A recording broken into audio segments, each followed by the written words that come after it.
नमस्कार, आपण पाहत आहे भांडा फोड न्यूज. एका दमात भ्रष्टाचारी कोमात. सोशल मीडिया, कर्जबाजारी, गुन्हेगारी, सट्टेबाजी, चोरी, मटका, जुगार, दारू, सावकारशाही, न्यायाच्या प्रतीक्षेत प्रशासन. भांडाफोड न्यूज. एका दमात भ्रष्टाचारी कोमात.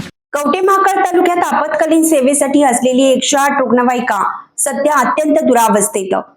कवठेमहांकाळ तालुक्यात आपत्कालीन सेवेसाठी असलेली 108 रुग्णवाहिका सध्या अत्यंत दुरावस्थेत असून ती भंगारात जमा होण्याच्या स्थितीत आली आहे. सोमवारी रात्री करोली ते म्हैसाळ मार्गावर झालेल्या अपघातातील जखमीला आणण्यासाठी गेलेली ही रुग्णवाहिका घटनास्थळी बंद पडल्याचा धक्कादायक प्रकार समोर आला. विशेष म्हणजे ही रुग्णवाहिका सुरू करण्यासाठी चक्क धक्का मारावा लागला आणि सुरू झाल्यानंतर तिचे हेडलाईटही बंद पडले. अशाही परिस्थितीत चालकाने प्रसंगावधान राखून रुग्णाला धीम्या गतीने उपजिल्हा रुग्णालयात दाखल केलं आणि त्याचे प्राण वाचवले.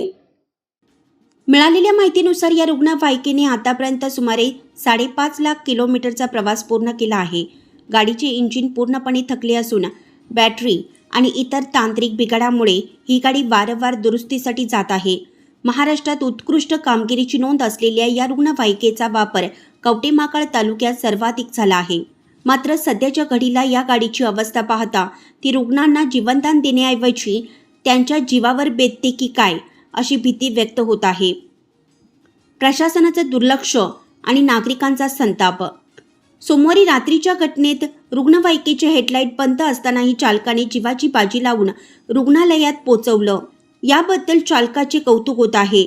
मात्र 108 रुग्णवाहिका पुरवणाऱ्या कंपनीने या गंभीर बाबीकडे जाणीवपूर्वक दुर्लक्ष केल्याचा आरोप नागरिक करत आहेत. वारंवार दुरुस्तीसाठी जाणारी ही खटारा रुग्णवाहिका बदलून शासनाने तात्काळ नवीन रुग्णवाहिका उपलब्ध करून द्यावी अशी मागणी आता जोर धरू लागली आहे.